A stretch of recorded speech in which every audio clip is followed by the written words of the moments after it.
It's a hell yeah Monday! Oh, it's another one that I've missed doing. Woo! Morning run is done. Not that far. Kind of like this round here. All pretty steep, but it's in the bag. Now it's going to be a quick strength conditioning, and then in it for the day. So how was your weekend? Love to know what you got up to. Team Court is in the Alps for a little while, so we've been up to some alpine activities. Running, swimming, etc, etc. A little break from what is normality, but the week is ahead. I'm super pumped. I hope you are as well. We're in it together. Let's get it done together.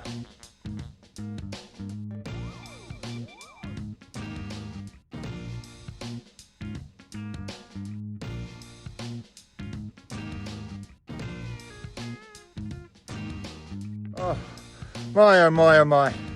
I know it's a ridiculous thing to say, having lived in the Alps the best part of 10 years, but I forget how uphill the Alps are when it comes to running. That was hard work this morning. That 10k, 11k, something like that done.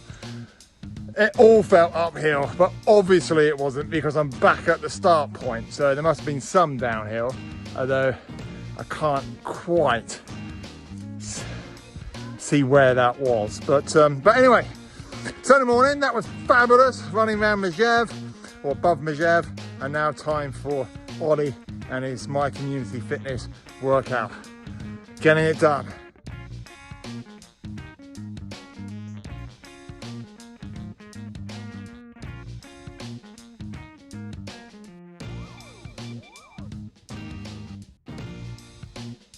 Well, this is a slightly different morning run than around the fields of Gloucestershire, up and down the mountains. Oh my goodness.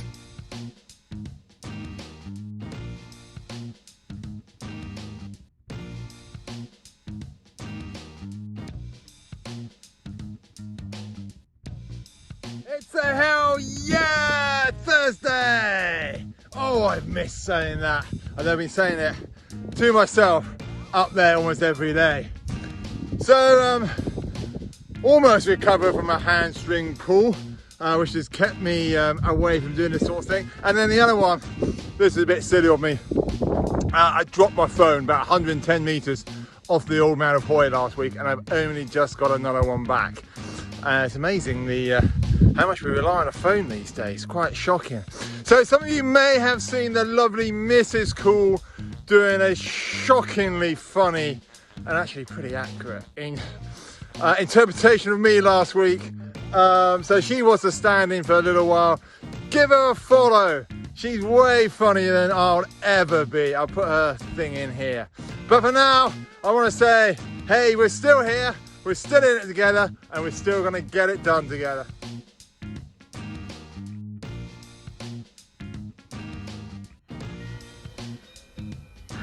Sweet Mary, Babe Jesus.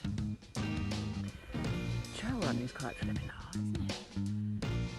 I mean, it's pretty nice. And there's cows and mountains and things. But flipping heck.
Wow, welcome back. This is super exciting. This is Cool Conversations on location for the first time.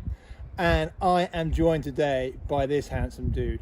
If you don't know who he is, let me give you a very quick introduction. He is probably Britain's finest alpinist at the moment. He's got new roots to his name on at least 3 continents that I know of. His appetite for adventure, for adventurous guiding, is second to none. On top of all of that, he's an amazing runner, skier, ski mountaineer, skimo, is that what you call it? Your ski racing? Like that. He's represented Great Britain at ski mountaineering or ski mountaineering racings. I could go on and on and on and on. Let's just say this guy is the real deal. It is John Bracey. How are you, John? I'm great, good? thanks, Kenton. And absolutely fabulous to see you. Like, Yeah, it's been a while. I don't know, when did we meet? Probably, let me think. You know, I can nearly 20 years ago. I can tell you exactly where we meet because I was thinking about this earlier today. We met, you were coming off, I think, is it the Charlie Galini at the back of the Argentia Basin with Al Powell. Okay. And I was wandering up to do maybe Nuit Blanche, or maybe, no, I was skiing, I think. And I recognised Al, and you were just behind him, and I was introduced to you for the first time. And I think you had just finished at Leeds Uni, or just finishing at Leeds Uni. Okay, so that would be 98. So these are some ice climbs that just up behind us here in the Mont Blanc. Yeah, Peak so- that Kenton's talking about. So where we are right now, this is locations. This is Cool Conversations on location for the first time. So just bear with us on this one. I have tried all sorts of ways of recording it. We have gone back to basics. We are in John's garden in Chamonix in France. So I'm hoping it's working. This is where John lives and operates with his beautiful family who are sat over there right now playing Monopoly. So John, I mean, I've got to dive in. I've just read Lionel Terry's book, Conquistadors of the Useless, and I couldn't help but draw parallels to you in the way that you have this insatiable appetite for mixing hard climbing still and being like a full-time mountain guide. How do you do it? How do you mix the two and remain as enthusiastic as you are? It's something that I don't think you make a choice in. You know, for me, very much I believe I am who I am. I very much, throughout my life, have just followed my heart. It's something that I was very fortunate growing up. I had a very supportive mother who, even when maybe it looked like I was making some bizarre life choices, she was never critical of me and let me go my own way. And so I guess, you know, I wake up in the morning and I still have a huge appetite for going off on adventures in my own time with my friends. And so far, you know, that motivation is still there each morning. So what would happen if I chat to the lovely Caroline over there, or Josh? Clearly, you have a super supportive family. I mean, Correct, what's their take? I mean, it's a bit unfair to ask you this, but what's their take on Stand in front of them. it? Yeah, I know. Yeah, Well, I guess you've got to say the right thing now because they're sat just over there. if we go back to when I met my wife Caroline in some pub in Sheffield where I was living at I the was time. there. Yeah, you were there. So anyway, we started dating for probably 2 or 3 weeks, and then I went off on a trip to the Indian Himalaya for probably a couple of months. And I guess Caroline at that point had come to the conclusion that she'd probably never see me again because, you know, I'd just drifted off. Anyway, came back, and you know, one thing led to another, and then whatever, you know, here we are. 18 years later or something. Yeah, here you are in Chamonix. So the same, like I was saying, my mother was very supportive. Caroline has been very supportive of my own passions for climbing, and very much understands that I guess it's part of me. So to deny myself those pleasures to go off climbing for myself still, I'd probably be a really grumpy bugger. Yeah, I suppose it's one of those things that it's actually quite important. You know, when we think about the importance of being there for others and considerate for others, we also need to think about ourselves. So I'm not quite in the same situation. I don't guide on a day-to-day basis like you do. I certainly don't have the track record of hard alpinism these days. But you've got to be well within yourself to be able to then project that onto the family. And that comes from looking after yourself and doing the things which have this inherent pull, you know, at your heart, and you want to be in these beautiful mountains behind us, and that's part of you. I agree. You know, we're very much responsible for our own individual happiness, and so within any relationship, if you're not, you know, fundamentally happily in what you're doing with your own life, then you know, it's not going to have a positive impact on a relationship or anything. So yeah, So I'm lucky. I've got this team behind me. So talking about relationships, you know, it's almost impossible to think of you without, to a certain extent, thinking about, we know him as a puffwoof, but maybe we should introduce him properly. Matt Helliker, another British alpinist. You two have probably the best alpine track record partnership of any British duo of this generation. Would you say that's fair? I'll say that's fair. Okay, I don't like these comparisons. So okay, you're full of superlatives as usual, Kenton. The best this. I don't like to say that. Yeah, you're about to like, put me down, aren't you? I can tell. No, we should actually at the start of this conversation You're shifting all had a three. pact, because I have a lot of dirt on Kenton and he has a lot of dirt on me. So we should have had a gentleman's handshake to maybe agree where we'd steer our conversations this evening. But for sure, myself and Matt Halleck became, well, the first time we actually went climbing together was on a trip to Alaska. We'd never even, you know, tied on the end of a rope together. I didn't know that. But, you know, through the last, let me think, probably at least a dozen years, me and Matt became really good friends and went on, you know, loads of trips together. And yeah, we have been quite productive. We, you know, we bring different things to the table. Matt's, you know, obviously an amazing athlete, very strong. Hopefully I've got bring something to the table. I don't know what I bring, maybe a bit of experience. I'm a tiny bit older than Matt. Ironically, maybe sometimes Matt's the more cautious person when it comes to critical decisions. But anyway, between us, we've got a lot done. And I'm as enthusiastic and as motivated as I am about climbing. You know, when I was 15 years old, things haven't changed. No, yeah, absolutely. I mean, it's one of those things with social media. I keep seeing these things drifting in and out, and you certainly have had a relationship or climbing partnership that I think will rank up there as sort of Rouse Carrington or Bonington Scott. You know, in your own way, I think you're being a little bit humble, shall we say, which is perhaps one of the reasons. When I first told the team about John Bracey, they were like, "John who? Who's that?" And you definitely are a bit of a dark horse. Well, I guess that is my personality. I like to fly a little bit under the radar. At times, maybe it's frustrating that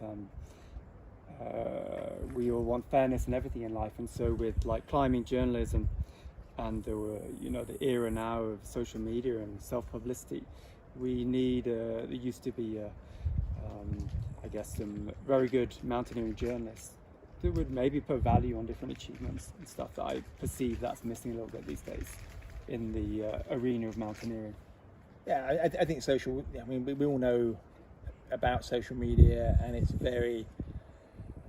A lot of it is unsubstantiated sources of information, and it doesn't always put the true story across, and it's very hard to cut through sometimes the fluff that's out there. Because I mean, let's face it. I mean, I like to think that I can see through that, and certainly the stuff that you and Matt and you and lots of others are doing. That's the real deal. I mean, that's kind of, but we all contribute to the fluff of social media and the, I guess. You don't have to tell a lie, but you can not tell the whole story to, hand things up. It's like the old pub make talk. The reader. It's a bit like the old pub talk. I remember once being told about ice climbing. You climb it fat and talk it thin. So for those of you who don't ice climb, the thicker the ice is, the safer it generally is. So you would climb it when the ice is really fat, but then when you get to the pub, you say it's only couple of centimeters thick. So I think that's what we get. Were embellished, from day one, weren't they? Absolutely. Whether it be around the campfire or down the local pub. It becomes harder and fiercer. Well, you did it faster, the more beer that's flowing. That's for sure. But it's certainly one of those things. I think out of all of us, you are perhaps the one that stayed very true to your own values, and that's certainly something from looking far these days. I live in the UK, and we both used to share a house in Sheffield, and then we did a reasonable amount of climbing together here. And I look from afar now, and as I say, certainly you seem to be the one that really stuck to his values of what's important to you, and you don't seem to waver from that. Yeah, or maybe I just didn't evolve. I'm a client asked me the other week, where would you like to be in 10 years' time in your life? And I was like, actually, I'm pretty good sat here. I wouldn't change a thing. And so that's me. I guess I'm content with the avenue I've taken in my life up to this point and stuff, and I'm happy. Still exploring the mountains behind us here, going off on little adventures. That ticks all the boxes for me. It's one of the other climbers, climber artist Andy Parkin, who lives just up the road. He's been out here for decades now, and I think it was Andy who said there's a lifetime of climbing just behind us here, and that's true. I mean, you don't actually need to travel from here at all. I mean, I've not been to your house before. It's so nice of you to invite me around. It's you've got a beautiful house in a very quiet part of Chamonix, and I can see why you're content here. It's quite sublime. I got lucky. Well, things came good. You earn your luck, and you've certainly put your time in. That's for sure. So, I mean, I could talk climbing all day long to you, but one thing that I'm really intrigued about, and perhaps not that many people know this about you, your ski mountaineering races. Just talk us through that, because that looks like abject misery. Especially the ones that just go uphill. Can you imagine that? There's races that just go uphill. That's right, is it not? You got skis, and you just go uphill on the skis. What more on it? For the layman, I guess ski was popularly known as skimo, or ski alpinismo in Italian, ski alpinism in French. It always sounds better in Italian. Ski touring. So, you hike up the mountain with the skis on your feet, and then you take your skins off and ski down the other side. So anyway, it's been, I think there's big famous races in the Alps, the Patrol de Glacier, going from Zermatt to Verbier, which was even in the Olympics, I think, going back in, I'm thinking. Yeah, it could be. So 22 was the first... Yeah, it might have been the first edition of the Olympics. Which was actually held here in Chamonix. So anyway, that was it. It's 24. I can't get my facts right. It's 1924 was the first Olympics held here in Chamonix. Yeah. As a schoolboy, I did quite a bit of cross country running. Not particularly out of choice, but that was the school I went to. Cross country running was the bread and butter sport. And then I got into rock climbing as when I was about 14, 15 through a new school teacher. And I was reading a climbing magazine as a child, and I saw these photos of this crazy sport in the Alps, ski alpinism racing. And the kind of, I guess, a seed was sown at that point. And at that point, I didn't even know how to ski. think I started skiing about the age of 20. And but anyway, for some reason, I just had fallen in love with this sport, and I'd never even done it. I couldn't ski. So Wow. I remember I had no idea about this. I went down with my girlfriend, who's now my wife, Caroline. We drove down to the Southern Alps from here to this race. You know, everyone's obviously in their lycra suits. I was in some pretty rudimentary gear, just some running gear, some skis that, you know, were not really designed for the job, and you know, very much a fish out of water. But anyway, I wasn't put off from that experience, and so over, I guess, probably 5 or 6 years of my life here, I dedicated a lot of time to training to get into this sport. You can tell we're outside, a car's just gone past. Cool conversation And, about location. yeah, it's a really fun sport. Yeah, even okay, you have to be into a bit of the type 2 suffering type thing, you know, putting yourself through the misery, running up the hill. And it's quite tech in terms of equipment. Because we were just in your man cave earlier, and I couldn't help but see you had a pair of those super lightweight, looked like some sort of carbon composite ski boots with no buckles on. I didn't pick them up, but I suspect they just weigh grams and are absolutely useless to skiing. Would that be fair to say? Well, actually, the kit they have is absolutely remarkable. You know, it weighs nothing, but the ski boots, you know, it's like high-tech stuff like you'd have from Formula 1 racing. It's all carbon fiber, very rigid, super lightweight. So yeah, it's not as bad as it looks. But obviously, it's the races often take place in the high mountains, well away from the groomed ski runs. So you know, you can have deep powder, you can good snow, bad snow. You have to ski it all. And the races go ahead, almost regardless of conditions. Kind of. Obviously, there's the avalanche assessment, risk assessment for the race day. But yeah, in general, they can be pretty wild experiences. You know, we have a 4-day stage race down in the Eresh-Beaufort region, a couple hours from here. We have a famous race, the Mezzalama, traversing 4,000 meter summits over on the Swiss-Italian border every other year. It's you know, it is a pretty crazy sport, but I draw strong parallels to, I guess, the fell running scene up in Yorkshire and the lakes. Yeah, that's kind quite of thing. interesting making those comparisons. Normally, most people that do it belong to a little local club. It's okay, when we observe the big races like the Pachol de Glacier, it's all glam and glitz and big sponsorship. Because that is the really big one. That's like the Monaco Grand Prix. But you know, most of these races you pay, you know, €20. Then you know, it's bottles of wine afterwards, some cheap grub. You know, there's a really strong community behind that sport. Which is where I guess draw the parallels to fell running. Cool. It's interesting you mentioned cheap grub. Now, having known you for so long, I know nutrition's been quite an important part of what you do. I know I've seen you in mountain huts, and you've been nibbling on little nuts and raisins that you carry with you. I mean, is nutrition, you know, a really important part of your life these days, or is it a case of you've taken on the French sort of system of cheese and saucisson, and that's what fuels you around the hills? It's all smoke and mirrors, Kenton. Yeah. No, okay, I still, at the moment, I'm really into my running and stuff, and climbing as well. But, okay, yeah, I do pay attention to what I eat, and when I was doing the ski alpinism racing a bit more seriously, like a lot of these crazy sports, ultimately, the lighter you are, the faster you are, then you go uphill. So I guess that I have been through periods in my life where I didn't necessarily have the healthiest regime, that it was about trying to be the skinniest you possibly could be. Is that right? So you actually went through periods where perhaps your nutrition wasn't quite on point because you were trying to lose weight, or you tried, well, not lose weight, but just try to be light for races. Yeah, trying to lose weight, ultimately. But I guess, like most people these days, there's plenty of information out there. We try and eat pretty healthily. We enjoy doing all these cool sports, and so if we're a bit smarter with doing a bit of yoga, eating healthily and stuff, then if it means we can do these sports, you know, into our 70s and beyond, then it's worth the effort. I think that's it. I think, you know, I talk quite a bit about trying to future-proof, you know, the most precious commodity that we have, which is our own bodies, and looking after, you know, our bodies in the best way possible, and that is like nutrition and sort of fitness and well-being and all of those things. They come together in a very organic state, and you know, as you say, you just need to look around Chamonix. Some of the old guys, who are 60, 70 and still guiding and still hoofing up and down some of these big mountains as if they were spring chickens. It's quite impressive.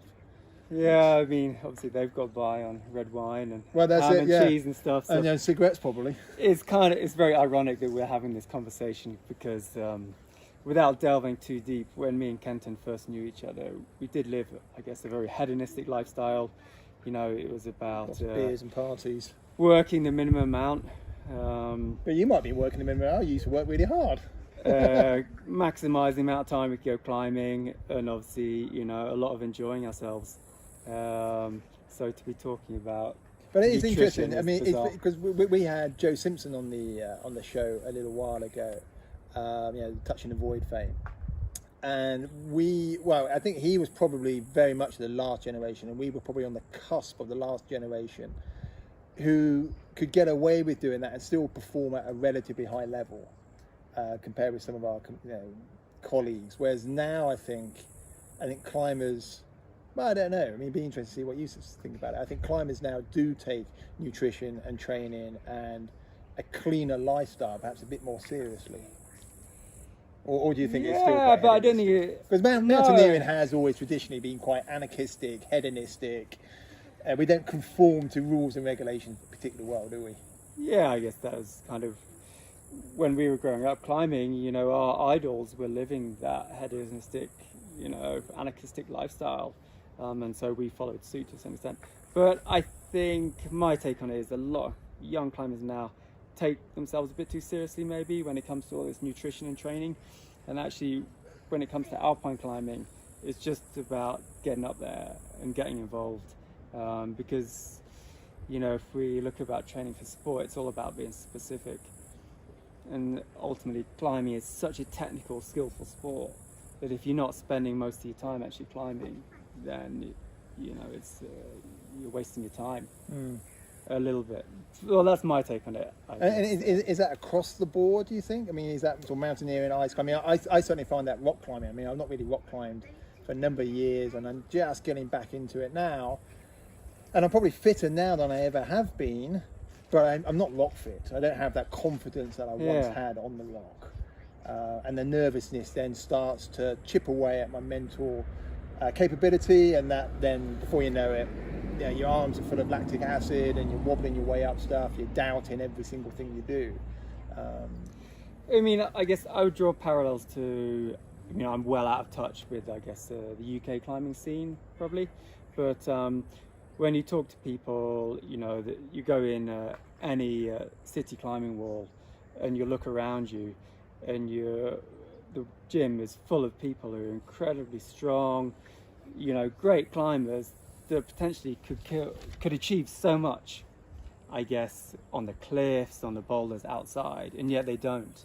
And it's still the same few people who are achieving out on the cliffs. And I think it's the same a little bit in the alpine environment for alpine climbing, and the potential of so many people is huge. You know, people are training like crazy, running up and down, doing these vertical kilometers and stuff.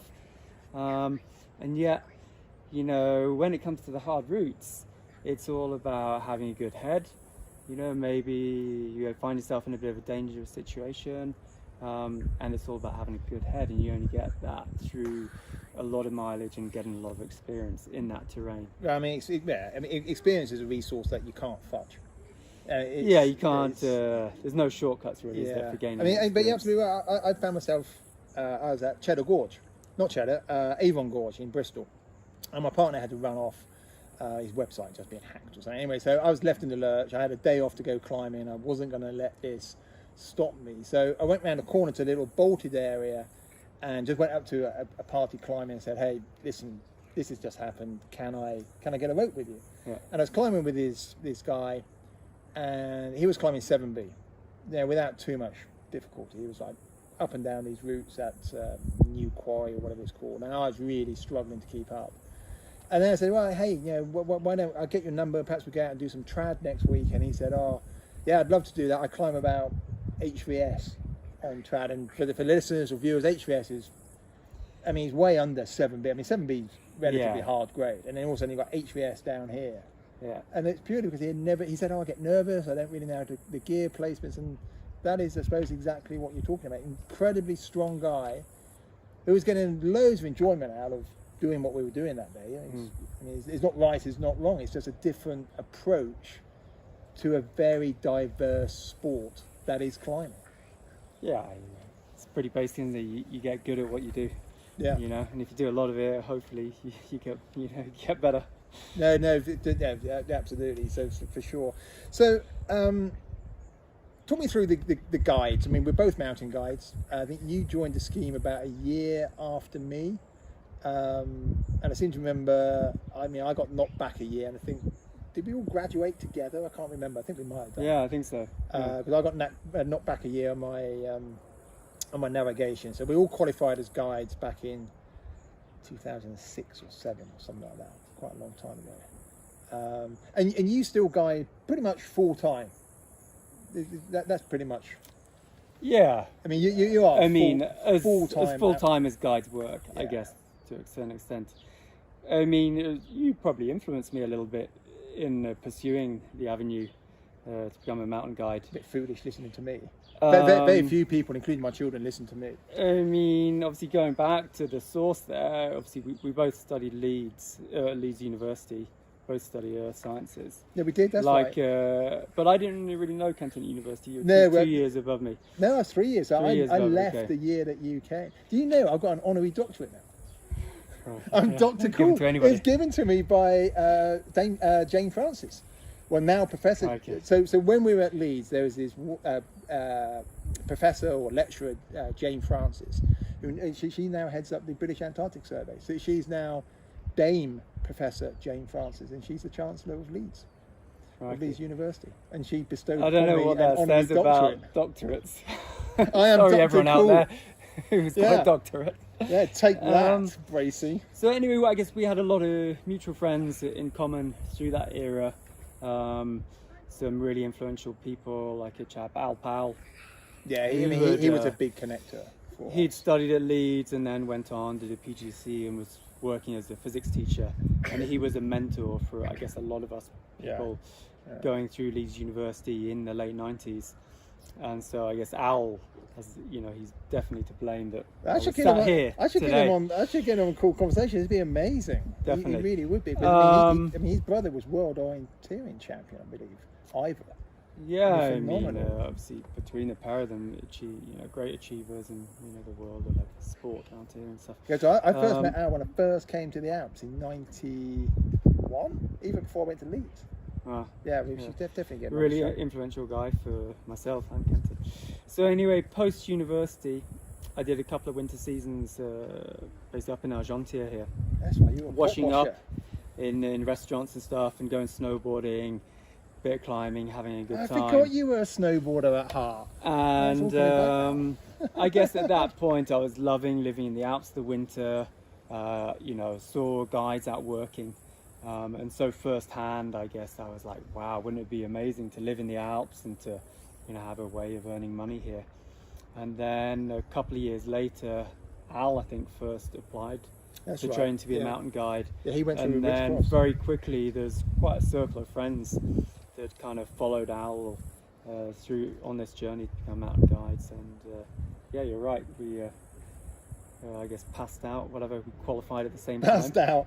Well, yeah, I think passing out does go hand in hand with qualified, doesn't it? Because it takes, it took me 5 or 6 years. I mean, it took you slightly less, didn't it? Because you didn't get deferred that 1 year.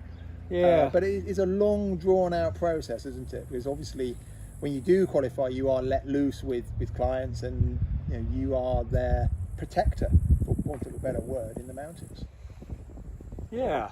Obviously, I guess people like to talk about it. A lot of professions, you do your apprenticeship. So being a guide, that's your 4 years of training or whatever, and then you go off and you actually learn how to do the job afterwards to a certain extent. But I think we chose pretty well. But yeah, I mean, I like to think. I mean, obviously our paths have done this a little bit. You're still very much into alpine guiding. I don't do that much alpine guiding anymore. I'm more looking at the Himalayas, which is a different form of guiding. Yeah, it's a different form of guiding. Certainly doesn't require it just, it's a different skill set, I suppose. It doesn't require quite the skill set that you have here. We have a different infrastructure around us, and it's, as I say, it's just a I suppose a little bit different. But I mean, so we've been qualified now for about 13, 14 years, and 2006 we qualified. Yeah, September I think 2006. It was the year that I first met Jazz, and I would say that you pretty much throughout that, and you're going to tell me off for saying this, but pretty much throughout that time you have had, you've been at the top echelon of British guides. I mean, so some of the routes that you have guided, the speeds that you've guided them in, the people that you have as clients who want to do really good stuff. I mean, if anybody came to me and said, I want to climb X, Y, Z, who do you recommend? If it was hard, or it would be you. I mean, I can't think of any other British guide who currently is operating at your sort of level. I think not consistently like you. Maybe people perceive that I do a lot of high-end guiding, so I guess hard, serious routes. I do probably my fair share, but there's plenty of other people who are capable. And I guess when you first qualify as a guide, you suddenly got this dream ticket. You go off and get paid to go on all these cool adventures. But for me, I quickly realised that the stuff that I perceived as fun is, obviously way really more dangerous. serious and potentially more dangerous for yourself or the client. There's steep skiing, for example. If somebody falls, they fall. It's not like climbing where you're using a rope. So unless you're getting paid way more money for taking on that extra risk, you kind of pose the question, why the hell am I doing this? But at the same time, I have found a lot of fulfillment through doing more serious climbs with clients. So I guess people know I've guided the North Face of the Eiger a few times now, and often there's a huge backstory to that. For example, I guided this Japanese chap up the North Face of the Eiger. Going back probably 3 years ago, a chap called Yuki, who was a very accomplished climber in his own right. And when he first contacted me, I don't know how, through word of mouth, he got my name. And, I looked at his climbing CV, it was crazy, the stuff he'd done. And he'd already attempted the Eiger North Face a couple of times with friends.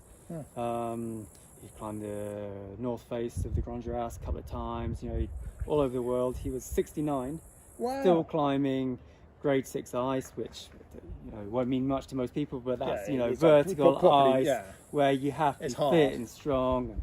And he's 69. Well, he's 71 now, 72. Crikey. Anyway, so chatting on email and stuff, and he came out, and he was the real deal. Tiny little skinny guy, but still super fit, super strong.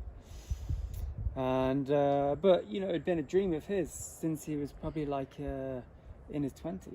Wow. And it's something that he's like, crikey, all my friends are too long in the tooth, they don't want to do it. If I'm going to actually climb the Eiger, who am I going to do it with? He's a nuclear physicist, so saved up a few bob, plenty wealthy enough to afford to pay for a guide for this. But it was still it was the first time in his life he'd employed a guide. So for some people, it does feel a bit like cheating that, I'm going to employ this guy. He's going to lead all the hard climbing. But, to a certain extent, people can have that opinion. But for him, it was like, well, either I hire a guide to do this or it's not going to happen. And we had, 2 days climbing on the face. We built the second bivouac on the summit. Obviously by the end of the third day getting down, he was completely broken. At which point did you come down the west flank? Yeah. Because that's 69. brutally long. That was 1,800 metres? That's a long way down. I've been down there a couple of times. In a way, do you hope you're still doing that stuff? Or yeah, no, I do. When you're 69, 70? Yeah. Well, I hope that perhaps not coming down the west flank of the Eiger, because that is quite brutal. But to have that enthusiasm still. I mean, look at Chris Bonington, climbed the Old Man of Hoy 3 years ago, 80. 80. Yeah. I mean, he's still massive. Oh, we've got some horses coming past. On Now, this doesn't normally happen in the barn theatre. No, on the one hand, well, you'll know, we'll talk about a chap called Valery Babanov now, a Russian chap. I've not seen Valery for years. Who was, if we talk about bigging people up, Valery won't like it because he's a very humble individual. But in terms of, I guess, new exploration in the Himalayas and beyond, often on his own, his climbing CV is second to none. I mean, the route they did on South Face and Lupsi was incredible. Yeah, so anyway, but we don't need to go into details anyway. An amazing chap, but he dedicated his life to alpinism through and through. Spent weeks in the winter up here on his own trying to establish these hard routes. Couldn't have had a more dedicated guy. Wow. The brilliant thing with recording out in the field is that it doesn't always go right. And you may notice something's different than what it was a few minutes ago. My shirt's changed, John's shirt's changed, our location's changed. We had a cool conversation hiccup yesterday. We were pre-recording a video and I don't know what happened. We ran out of SD card, the battery ran out, whatever. So we're having to continue the conversation. John has very kindly given me another afternoon of his time and we're going to try and take off where we left off. So I think we're mid-conversation about Valery Babanov. And correct. And I get the theme of the conversation was the Valery was. He's got a spider coming across. You know that? And, Money spider. Lucky you. Incredibly dedicated alpine climber, taking things to the limits in the Himalayas in terms of what people perceive as the risk taking he was doing. The same, the new routes he did in the Alps in the winter on his own, always. And he's one of the very few people I know who've been that dedicated to alpine climbing, and then now has pretty much stepped out of it. He hardly does a little bit of low-key guiding, but he goes off on retreats, lives in monasteries, does these silent retreats for like 3 months. Silent retreats for 3 months. God, I'd be stuffed on that. No way I could do that. And so, he was saying to me, it doesn't always have to be like this, John. You don't always have to go out and crave the next adventure. Maybe at some point in your life, you'll just be content just being and not having to put yourself through lots of suffering and hardship to and have fun. That is quite amazing because, Valery won the PLA d'Or, essentially the climbing Oscar, twice. At least a couple of times, yeah, I'd say. But possibly 3 times for amazing route, properly big routes in the Himalayas where, proper gnarl factor. And you're right. He lived and breathed. It's really interesting. We had Joe Simpson on the show a little while ago. He was talking about the importance of the climbing community, and certainly Joe was saying that he hasn't found a substitute for that. He took a step back from climbing a long time ago. All his injuries basically enforced his retirement, but he said that the loss of the community was almost as much as the loss of the sport for him.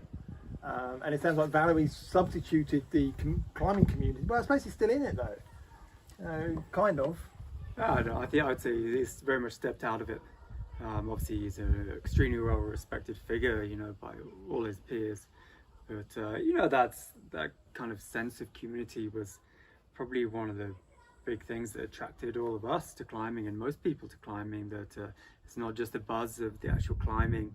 It's the pull of the kind people. of live, eat, breathe climbing, in these close-knit communities, and just that sense of identity of being part of that community. It really was, as you know, I had a really serious climbing accident just after I left university, and I told I would never walk without a stick, and I remember my overwhelming emotion was one of loss, but it was the loss of the community. All my friends, the likes of you or Rich Cross or Al Powell, it was all climbing based, and I thought, take the climbing away and I would lose that community. But I'm not entirely, I don't think the climbing community is that shallow. I think it's deeper than that. The fact that you and I could come together, I've not seen you for 18 months, 2 years, and even there was a fleeting visit in, our paths crossed in the Trino hut or something like that. We had a quick beer and a high and caught up a little bit, but you can drop in and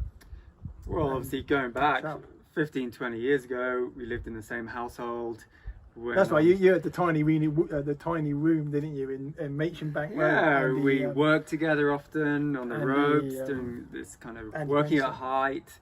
We socialised together, rock climbed, went on trips together, came to the Alps together, and yet obviously we after not really hung out to a large extent for 10 years probably, and so to just delve back in there. Yeah, it's kind of nice, and you know, I don't know if you can hear it or not, but round the back where we are now, the two sets of children have come together for the first time, and they're splashing about in the pool round the back, and it's just totally beautiful to see. It kind of feels that, well, we haven't gone full circle obviously, but it does feel quite wholesome to see that progressing, and that is, you know, I think that is directly down to the power of sport, be it climbing or whatever it is. Yeah, going through all those shared experiences together, and obviously with climbing, you know, you've got that complete reliance thing when you're on a rope together.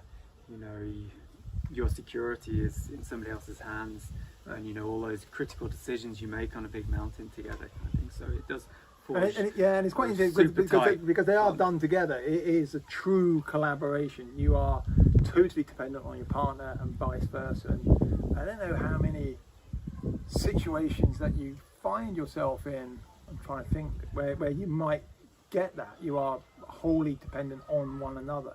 If one doesn't want to go up, you don't go up. You know, and it's a... Well, I know you're meant to be asking all the questions, Kenton, but... You mentioned the accident you had when, I remember, well, I didn't know you at the time, but you obviously fell off when you were climbing in North Wales, and you smashed apart both ankles, is that correct? My heel bones, a double bilateral calcaneum fracture, so my heel bone. So if you see a skeleton, there's a little bit that comes out the heel. Yeah. You know, you were wheelchair bound for a good few months. Anyway, when I knew Kenton, his ankles were his Achilles heel. It was really tough. He'd have just going out mountaineering in Scotland after a weekend or a big day on the hill. You know, you on a Monday morning you couldn't walk down the stairs to breakfast. You literally kind of slid down on your bum. And now I see, obviously, all over your social media, you've turned yourself into a runner. Yeah, I'm running. What's happened between then and now, Kenton? I think it's. I think I was using my ankles or my heels or whatever as an excuse not to do something I didn't perhaps.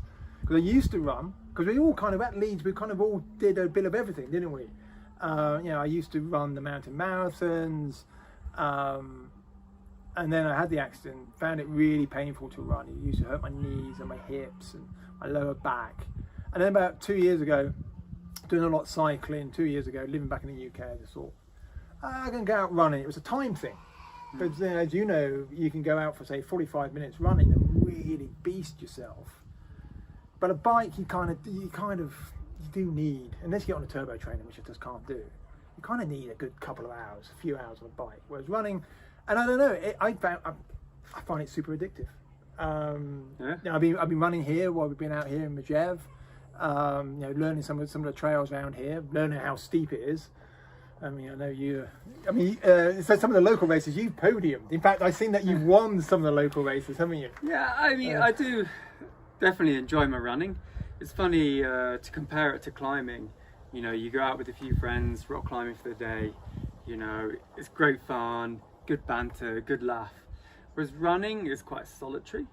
Normally. Yeah, I always run on my own. Well, no, that's not true. I run with Guy quite a bit, but yeah, a lot of the time I run on my own. You know, you put in a lot of hours to improve on your own. It might not always be the most fun kind of activity, yet at the same time it's very active, just completely addictive, getting better, wanting to get the best out of your body, which is for me, I guess, what I'm really into. I do the odd race, and I want to, you know, obviously we all want to win like a kid, isn't it? You know, you want to come first, but I know I like to get the most out of my body. And I like to win, says John. Because I said you popped up on social media like the first race of the season or something like that, and there's John sort of first place on the podium. We had horses yesterday, we've got small aeroplanes today. Yeah, luckily nobody else maybe turned up for that race. Oh well, apart from the other two on the podium, there wasn't just you on the podium. But it is quite interesting.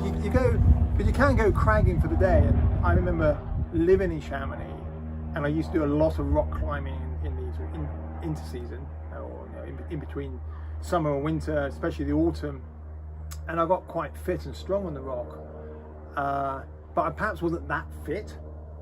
I think I'm, because as you say, there's a lot of sitting around, and you're very, I think we mentioned it yesterday, you become very specifically fit for one activity. But a lot of time rock climbing, you are loitering at the bottom of the cliff, not actually doing very much. Whereas running, you go out from start to finish, you are on it. And there's no escape from it, is there? Yeah, I mean, and I guess the same as you, obviously, we've both got young families now, and the new currency is time. Oh, God, and so, you've got Precious to spare resource. 45 minutes. What can you do to get some exercise? Running's perfect, isn't it? You just grab your trainers, get out of the door. Like most of the people I go rock climbing with now, they're just on a different time frame. So, it's just like wake up late, get to the crag. I'm like, oh, I need to be back now. We've not even tied the rope on yet. No, I mean, that's happened. I remember climbing with Ian Parnell up in Scotland, and we did a repeat of a Martin Moran route up near Applecross, and then we put a new finish onto it, and we had a hard deadline. We had to be back at the car by 6 o'clock in the evening. So we worked out that we had to be abseiling off the cliff by 4 latest. And the reason was that Jazz, my wife, was off to work the next day. I had to drive all the way back from Applecross down to the Cotswolds. I literally got in at something like 4:30 in the morning. High five Jazz as she left the house to go to work in London. That's how time specific I found.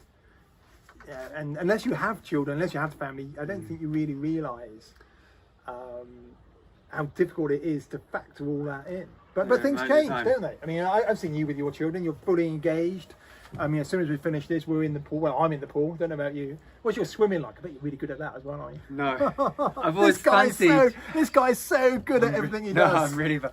I've always fancied doing triathlons, but I'd be breaststroke all the way. Last out of the water. I've always said that if I get out the swim alive on a triathlon, that will be victory for me. I'm so rubbish at swimming. We should make a pack then, maybe, for, I don't know. Well, we'll do a team one. You could do the I'll you do could do all running the or hard biking bits. or something. No, we should do I'll serve the beer at the end. That'll be we'll do a triathlon together in 5 years that'll time. be the well, I'll be over 50 then. I'll be in a different category. That's why I'll probably get like a 15-minute time bonus. I'll be over 50 then. Yeah, I don't want to put a damper on things, but we got to sort. We can't talk about the love affair that we've had with the sport and how it brings people together without lost friends. Because I know that we both have lost a lot of friends. I mean, there's 2 or 3 specifically. I mean, it's Jules Cartwright, who we're both very, very close to. He was in Sheffield with us, Sue Knott. And then you mentioned yesterday about Cy Taylor, who I had, I suppose, momentarily kind of forgot a little bit. Another guy who was at Leeds with us. And, if you feel comfortable with it, I mean, perhaps just go over that, what that loss of Cy, because you were quite young. You just come out of Leeds. Yeah, I guess if we're to talk about Simon Taylor's death, so we're at university together. Was it geography? I can't remember. I forget. Maybe even psychology. I was studying, but it was one of my first trips to the Alps. Probably aged about 21, 22. Up to that point in my life, climbing had just been this amazing positive influence since I was about 14, 15 years old. Pretty much I guess it strongly influenced all the decisions I'd made from that age, whether it be which university I went to, the friends I was with and stuff. And I guess I completely didn't question this avenue I was taking with my life. Incredibly lucky to have the support of my mother through this. As a parent, seeing your kids make some pretty tough decisions, it's hard to stay quiet, isn't it? Anyway, trip to the Alps, whatever. There was some bad rockfall. It was on the south face of the Walderzekeren, and Simon was taken out by the rockfall, and straight in front of my eyes, fell 2,000 feet down the face, and obviously some crazy situation to be in, but obviously you keep shouting out, thinking maybe there's a chance he'd still be alive. hung on this cliff. I was attached to, a belay for 2 days. A helicopter tried to come in and get me, but it was too cloudy, they didn't find me. And so on the 3rd day, I realized that I was getting very hypothermic and obviously in quite a bad way. So I made the decision that I had to down climb the face because our rope had been cut. So we only had about 40 foot of rope left. And so it was like, do or die, to try and come out of it alive. And so, yeah, that was a really hard chapter in my life. That, particularly, I remember clearly the next 3 months after that.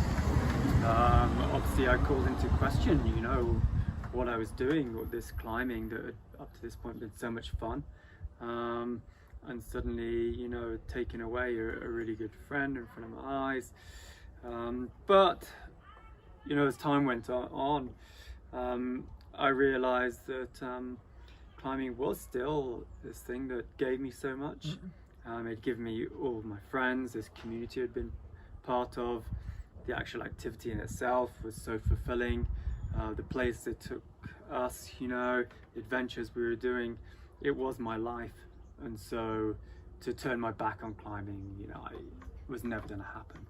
So slowly got back into climbing. And then, if we talk about, sure, it's a pursuit that has its inherent dangers, and so obviously between us, we've lost umpteen friends. And I always remember being asked as after, and we shouldn't dwell on it too much. It's a beautiful day, and we got the families together. But I remember with Jules Cartwright after his death, and he died. He died working. We were aspirant guides together, and he was he lost his life with a client on the Piz Padil. And I remember being with his and Jules. Viewers, listeners probably don't know. Jules was, I thought at least. I don't know what you thought. He was the best of the best. I remember doing guides training with him and coming down this little rocky ridge and just watching his footwork, his technical competence, literally skipping down a little bit that I kind of carefully down climbed. I just thought, God, his perception of movement is so much more enhanced than mine. Yeah, I remember chatting to his father after the death, and I said, Jules was, I was explaining this situation, and then he just turned around and said, well, if he was so damn good, why is he dead? And that really called into question the, I suppose, finality of, not life, but of climbing. It is a brutal sport.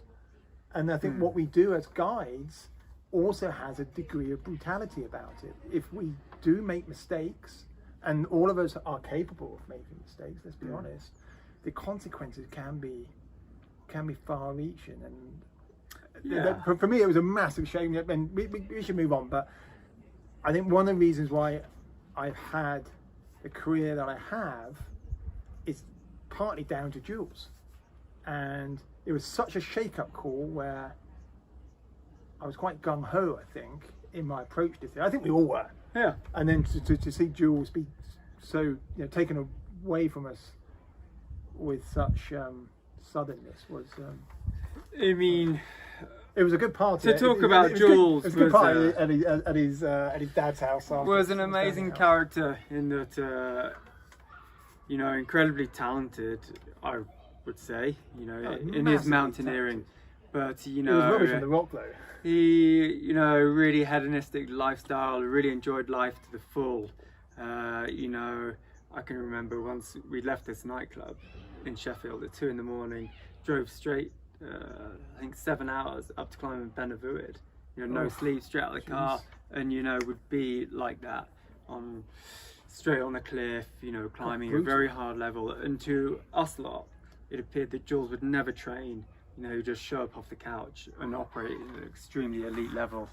I think that the most important thing for me coming through those experiences is learning something from it, and that it doesn't matter who you are, you're capable of making a mistake, and we're all only one mistake away, from tragedy potentially. So it's just in the way we operate in the mountains as guides or in our own climbing, it's just being aware of that. And, I think Guy Willett, and another friend of mine, another mountain guide in Chamonix, very, very good skier. guy. He always used to say that the avalanche doesn't know you're an expert. Completely. So again, there's another learning in the back of my head. So I mean, let's not dwell on the, because we have been super upbeat and we're about to have some great times with the children. Now we've got to wrap this up at some stage. I always struggle to bring these home, especially face to face. I mean, so much we could talk about. But what's next? I mean, what are you on next? I know you had a trip to the Himalayas. You've not been there for a little while, but you were off there, I believe. Because you had me down as a reference for the MEF. Yeah. I got a slap wrist because I sit on the screening committee, so I can't be a reference. So I got told off. But that got a few quid. That got binned, did it not? Because of COVID. Yeah, you know, you're right. I've not been to the Himalayas probably in at least 10 years. How long was that? So I guess through my 20s, loads of big expeditions to Greenland, the Himalayas and stuff, and then going down the road of having a family and stuff, focused on Alaska for a decade with Matt Helliker. That's right. You've got a fantastic track record. So now we recruited another young guy, Pete Whittaker from Derbyshire. A young spunker. And so we had this great project in Nepal, but see, with all the present situation with COVID, you know, that obviously that's been for now. It's opened up again though. As of middle of next month, it's open. Yeah, so our trip's cancelled, but as I said before, completely content with my life, living out in the Alps, and that obviously when you first look at the guidebooks of the Alps, you think there's no new routes to do, but still I'm really passionate about trying to do new routes in the Alps. So this autumn, hope for good conditions and stuff, and it'll be out, you know, either spending time with the family, out climbing for myself. If you ever need a partner, give me a ring. I'll bring my Jumars, and you can fix a line. I'll use my big mountain Jumar ability. The great thing with alpine climbing is it's so skill and technical focused that you don't have to be fit as a fiddle. No, but it does help. You know, mix it with the best. It does help a little bit. Yeah, a little bit, but not that much. It's a thinking man's game. It's a mental game. I've always been really lucky, and I say this a lot. I mean, as you know, I work with some corporates now and things like that, and I always say, my climbing career, I've been blessed that I've been lucky enough to climb with some of the very best out there. And I definitely rank you in that category of the very best. So it's always easy to climb well when you have somebody at the end of that umbilical cord, like you mentioned, that bond, that just exudes confidence, excellence, and enthusiasm, and more than a small dollop of fun. And that's what you've always done. But that's the power of bonds and friendships. In that all climbers will know this. In that climbing with certain people will bring out an extra gear, an extra level in their performance, and I'm sure, we look at other sports, other people will have come across that. Yeah, I mean, we've had some rowers on the show, and Peter Reed was saying Alex Gregory was always that man. He could get everybody else to give that extra 0.5%. Which obviously at elite level is a difference. And, huge. Yeah, we mentioned him earlier, but Matt Helliker somehow always brings out the best in me rock climbing. Whenever I'm with Matt, I feel that I have to pull that little bit harder, despite the fact that his rock climbing is way, way, way above mine. He always brings out the best in me. You can feel almost the energy coming up the rope sometimes. It's just you to be completely relaxed. I guess for most sport, focus, that you can only have when you are completely relaxed in your environment. Well, John, listen, we've got 4 children who are baying for us to jump in the pool. Ladies and gentlemen, boys and girls, sorry for the technical hiccup that we had. I hope beyond hope that this one has worked, because we're going down to the wire to get this out. John, I massively appreciate your time and words of wisdom. It's so fantastic to see you again. I say this a lot, but I say it to you honestly from my heart.